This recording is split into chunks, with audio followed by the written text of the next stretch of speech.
What you're about to hear is an extract from the Hero Cast, which is essentially our little monthly, sometimes twice a month, whenever I'm not completely overrun with doing work, series over on the Patreon and member side of things. So on YouTube, if you subscribe as a member for $3 a month, or on Patreon for the same amount, you'll essentially get access to a bunch of perks like being listed on this list of people who bring the content straight to you, and you'll also get like a 15 to half an hour, sometimes 40-minute podcast style episode every month from yours truly about what's happened in the last month, both in my like personal YouTube side of things and in terms of VR. So it's a fun time. It's always enjoyable.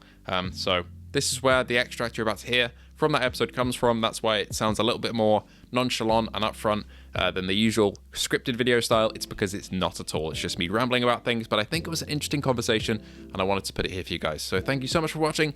If you do end up enjoying, please feel free to like and sub, as only 25% you are, and I will see you all in the next one. One thing I did want to tackle today actually is kind of a discussion about accessories since the last Gunstock review, and I have really been enjoying that Gunstock. If you didn't see that video, it's basically like a gun stock that clips in instead of like tightening, although they've changed the design since my review. Just kind of like the clamping system is a bit more robust now.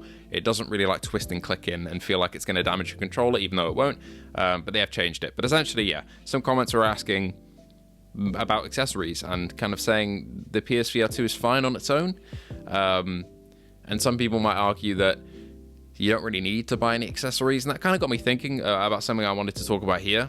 And that is are they actually worth it? Like, I know quite a few of you guys have accessories, the patrons and members, and this section of this episode will also be cut out as a video for the main channel. So hello everybody else. This is what you can get in the patron and member tiers, me rambling about things. But yeah, it did get me thinking about what is actually necessary. If I had to really go on a desert island and say, okay, I need to pick some accessories that are necessary, I would honestly just say it's depending on your use cases. The only thing I would say is like lenses, and there are a variety of lens manufacturers. This video is not sponsored by VR Rock, but I do like my VR Rock lenses. I have non-prescription ones, and they're just pretty fantastic.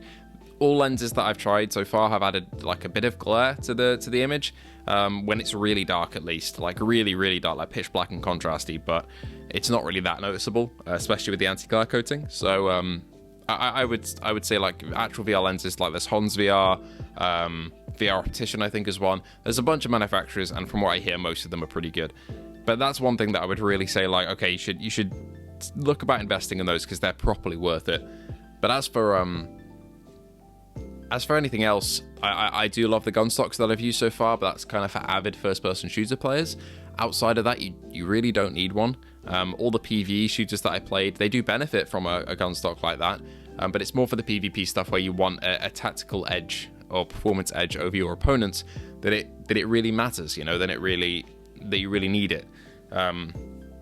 Honestly, I've tried a couple of different kind of attachments for the controllers as well. Like, there were some inserts that I tried that kind of turned them into Knuckles controllers, so you could kind of just let go of the controller, it would stay in your hand because it traps your hand in there. It's cool, but I also feel like I don't get that like strained holding the PSVR2 controllers anyway over a long period of time. They're designed in such a way that also the orbs kind of just hold your hands in there if you let go, so I didn't really find that necessary. A dual charger is one that I would really recommend though, actually.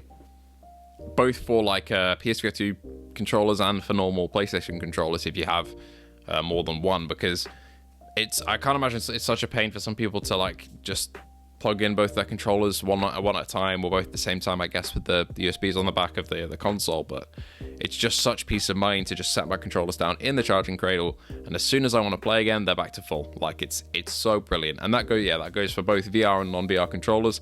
I can't imagine living without those now, and I never had them in the PS4 era, and I don't know how I lived without them, really. So I'd recommend one of those. Those kind of be my like two definite needs, you know.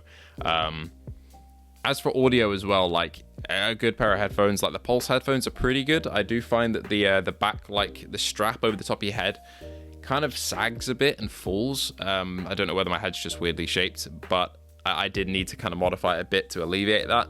And the actual ear cups on those headphones are like prone to kind of coming off and kind of flaking, which is really bad. but it's like £5 to get a replacement like set of ear cups, and that's not ideal, I know, but they can improve the comfort a lot, and after that you're pretty much fine. As long as they're not the same ones that Sony provide with it, just buy some third-party ones, because they're really easy to clip in and clip out. But like the auditory experience on PSVR2 with the standard earbuds, it's okay, but like getting the wider soundstage of proper over-ear headphones or like surround sound, I sometimes play with my sound system just coming out my speakers, and it just sounds magnificent. It sounds so much more immersive than the buds. But again, it's like a compromise with comfort. Like with surround sound, you're getting kind of the outside sounds in while you play, which can be a bit of an immersion killer. With over-ear headphones, if you tilt your head back, they can like kind of slide back on your head because they're not really built for VR, even though they do fit on the headset very well. And with like earbuds, you get complete freedom, but at what cost? You know, the sound kind of lacks a lot of the low end and the bass. Sound stage isn't very wide, and they're just not really. I felt they're not really that comfortable in the ear, but. Yeah, there's a lot of options, and it's just about finding what's best for you if you have like the time to kind of experiment with like which option you want. One thing that does actually help with that though is the comfort kits, like the top head straps. Not only do they help you find your sweet spot, and I use the VR cover one, but I'm sure you can find some head straps like somewhere else. But I really like those because it basically sits in the middle of my head and kind of is pretty tight there, like not to the point where it hurts or strains or anything, but it's just kind of like sitting there so that when I look my head up and down, the my headphones don't slide back and forth. They just kind of they hit the band, so they don't move, and that's kind of how I got around the headphone issue of it sliding back and forth. As for the rest of the cover kits though, for the VR cover, like it's good for like if you're playing in the summer, because if you're sweating it'll absorb that and you can just kind of take it off, give it a clean, your headset's pristine. That all rhymed. Whoa. But in terms of like the actual comfort that the Comfort Kit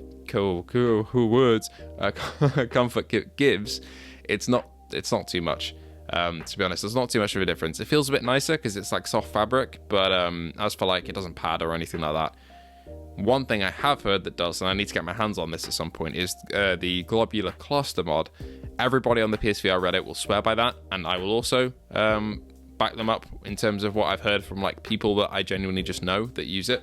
But yeah, I've been meaning for a while to get my hands on that, and I'm looking forward to hopefully getting my hands on it fairly soon if I reach out to the people that make it. But that's essentially like it's a bit of a scary process from what I hear, of kind of taking off the back of the headset and kind of replacing it, not the back of the headset, not the entire back strap, but the padding, and replacing it with a bit of a wider padding.